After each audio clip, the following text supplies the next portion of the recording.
Hello everyone, welcome back to another video. I am Shoma. Today in this video we will practice some daily used English sentences. আজকের ভিডিওতেও আমরা বেশ কিছু দৈনন্দিন জীবনে ব্যবহৃত হয় এই রকমই সেন্টেন্স শিখব। দেখো, তুমি যেন চলে যেও না, সে যেন ঘুমিয়ে পড়ে না, ওরা যেন তোমাকে দেখে ফেলে না, তারা যেন ওখানে না যায়, তুমি যেন সেখানে বসে পড়ো না। দেখো, প্রত্যেকটা সেন্টেন্সে যেন যেন যেন এই কথাটি আসছে।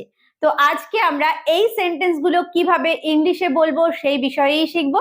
তো without wasting any time, let's get started. তাহলে দেখো, প্রত্যেকটা সেন্টেন্স একটা অর্থ বোঝাচ্ছে, কিরকম একটা বাধ্যতা বোঝাচ্ছে বা নিশ্চয়তা বোঝাচ্ছে।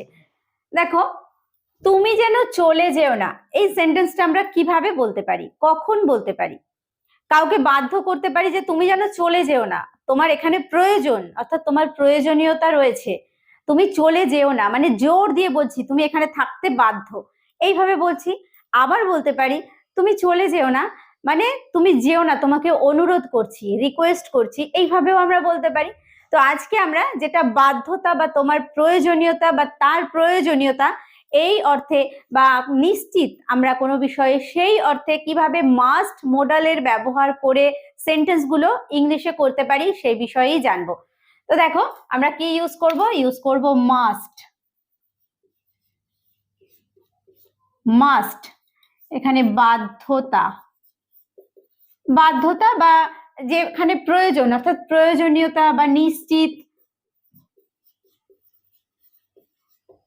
অবশ্যম্ভাবী বা নিশ্চিত, সেই বিষয়টা বোঝানোর জন্য আমরা এই মাস্ট মোডালের ব্যবহার করে সেন্টেন্স গুলো ইংলিশে করব। দেখো, তুমি যেন চলে যেও না, তুমি যেন চলে যেও না, ইউ মাস্ট,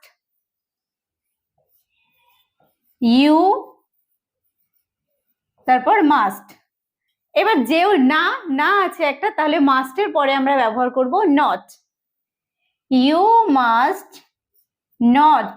এখানে চলে যাওয়া, দেখো যেও না হচ্ছে গো, আর চলে যেও না মানে এখান থেকে চলে যেও না, তার মানে এখানে আমরা ইংলিশে ব্যবহার করব লিভ। তাহলে ইউ মাস্ট নট লিভ, কি ব্যবহার করব? লিভ।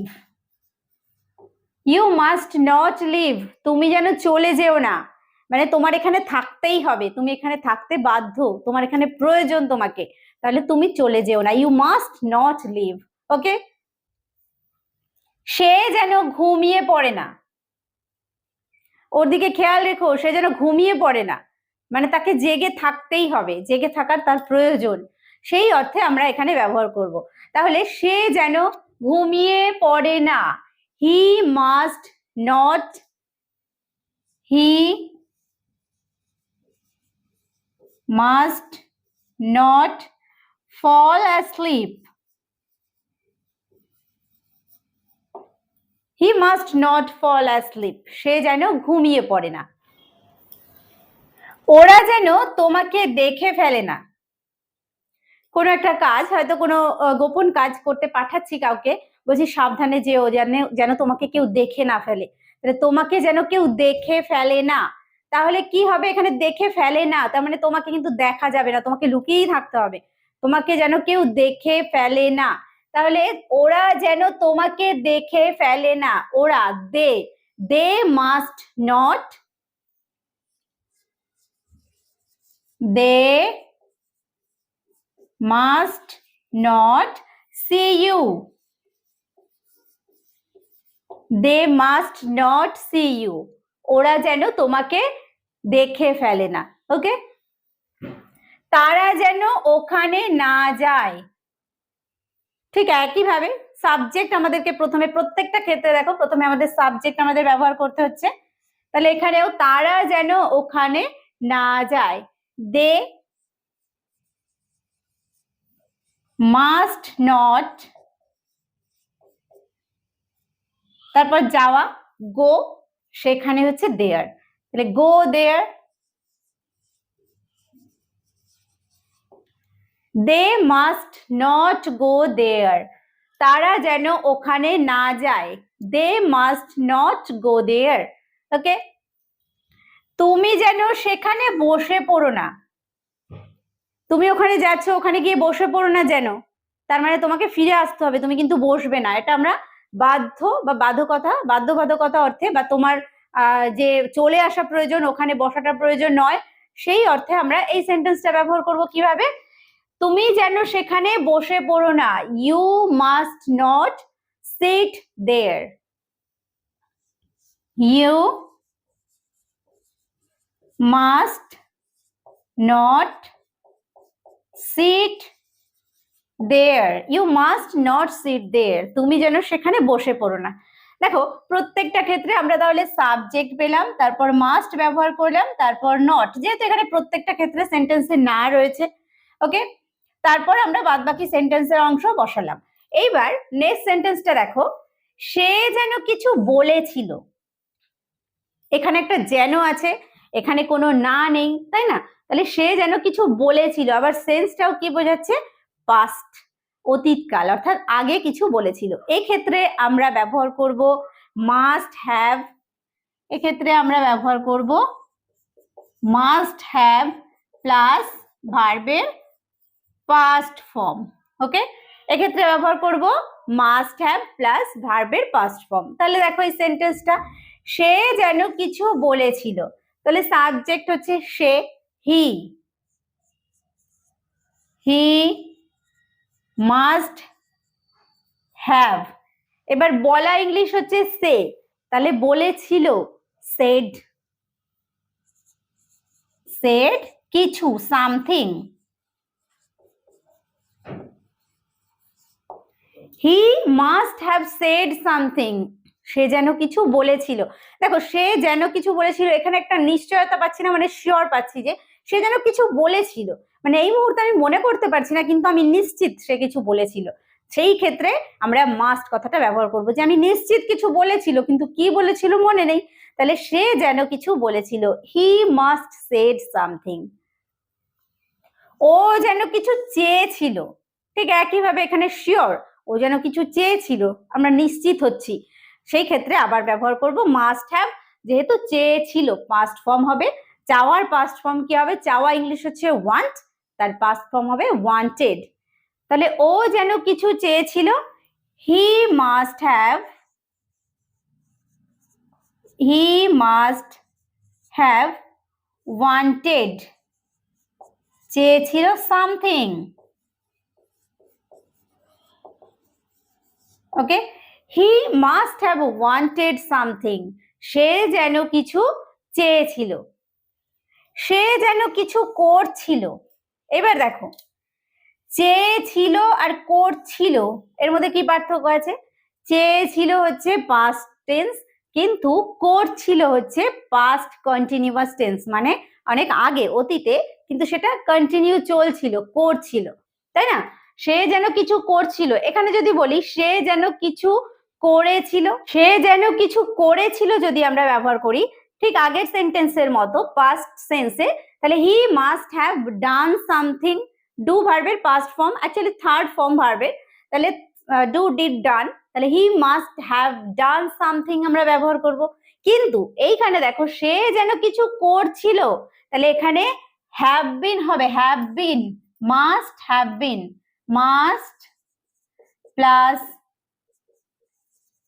হ্যাভ বিন, তারপর ভার্বের সঙ্গে আইএনজি, মাস্ট হ্যাভ বিন, তারপর ভার্বের সঙ্গে আইএনজি। এই স্ট্রাকচার গুলো একটু মনে রাখতে হবে। মাস্ট দিয়ে আমরা সেন্টেন্স করছি, প্রত্যেকটা সেন্টেন্সে আমরা শুধু মাস্ট ইউজ করলাম, যেগুলো পাস্ট সেন্স সেগুলো মাস্ট হ্যাভ ইউজ করলাম, যেগুলো আবার পাস্ট কন্টিনিউয়াস সেন্স রয়েছে সেখানে আমরা মাস্ট হ্যাভ বিন ইউজ করব। দেখো তাহলে সে যেন কিছু করছিল, হি মাস্ট হ্যাভ বিন, এবার করা ইংলিশ কি? ডু, তাহলে ডু এর সঙ্গে আইএনজি হবে, doing something. Okay, he must have been doing something, সে যেন কিছু করছিল। আমি তাকে দেখেছিলাম, কিন্তু সে তো এমনি এমনি বসেছিল না, ঠিক কিছু একটা করছিল আমার মনে পড়ছে, ঠিক সেই জন্যই আমরা যেন কথাটা ব্যবহার করি, তাই না? তাহলে সে যেন কিছু করেছিল, সেই ক্ষেত্রে আমরা মাস্ট হ্যাভ বিন তারপর ভার্বের সঙ্গে আইএনজি ব্যবহার করব। Okay, he must have been doing something. তারা যেন কিছু বলছিল, ঠিক করছিল যেমন, বলছিল তেমন, ঠিক পাস্ট কন্টিনিউয়াস, বলছিল, তাহলে they must have been saying something. They must have been, they must have been, তারপরে ভার্ব কি বলা, সে, তার সঙ্গে আইএনজি, সেইং, সেইং সামথিং হলো। মাস্ট হ্যাভ বিন তার সঙ্গে ভার্বের আইএনজি, তাহলে they must have been saying something, তারা যেন কিছু বলছিল। ওরা যেন কিছু খাচ্ছিল, ওরা যেন কিছু খাচ্ছিল, ওদেরকে দেখেছিলাম, মনে হলো যেন ওরা কিছু খাচ্ছে, তাই না? তাহলে সেই সেন্সে আমরা ব্যবহার করব ওরা যেন কিছু খাচ্ছিল। তাহলে they must have been, they must have been, খাওয়া ইংলিশ ইট, তার সঙ্গে ING, eating, eating something, eating something. They must have been eating something, ওরা যেন কিছু খাচ্ছিল। তুমি যেন কিছু পড়ছিলে, তুমি যেন কিছু একটা পড়ছিলে, তাহলে ইউ মাস্ট হ্যাভ বিন, এখানে ভার্ব রিড মানে পড়া, তাহলে রিড এর সঙ্গে ING, reading something. You must have been reading something, you must, তারপর হ্যাভ বিন, রিড এর সঙ্গে আইএনজি, তারপর হচ্ছে সামথিং হলো। You must have been reading something, তুমি যেন কিছু পড়ছিলে। বোঝা গেল? দেখো প্রত্যেকটা সেন্টেন্সে যেন দিয়ে আছে, তুমি যেন চলে যেও না, পাস্টে রয়েছে সে যেন কিছু বলেছিল, আবার তারা যেন কিছু বলছিল। এই ধরনের সেন্টেন্স গুলো আমরা মাস্ট, মাস্ট হ্যাভ আর মাস্ট হ্যাভ বিন কোথায় কি ব্যবহার করব আশা করছি ক্লিয়ার হয়েছে। একটা সেন্টেন্স যেটা আমি বলে দিচ্ছি, এই সেন্টেন্সটা কি হবে তোমরা অবশ্যই কমেন্ট করে জানিও। সে যেন কিছু ভাবছিল, সে যেন কিছু ভাবছিল, এই সেন্টেন্সটা কি হবে অবশ্যই কমেন্ট করো। আর আজকের ভিডিওটা কেমন লাগলো কমেন্ট করে জানাতে ভুলো না। ভালো লাগলে অবশ্যই একটা লাইক এবং শেয়ার করতে ভুলো না। ভিডিওটি শেষ পর্যন্ত দেখার জন্য প্রত্যেককে থ্যাংক ইউ। দেখা হবে নেক্সট ভিডিওতে।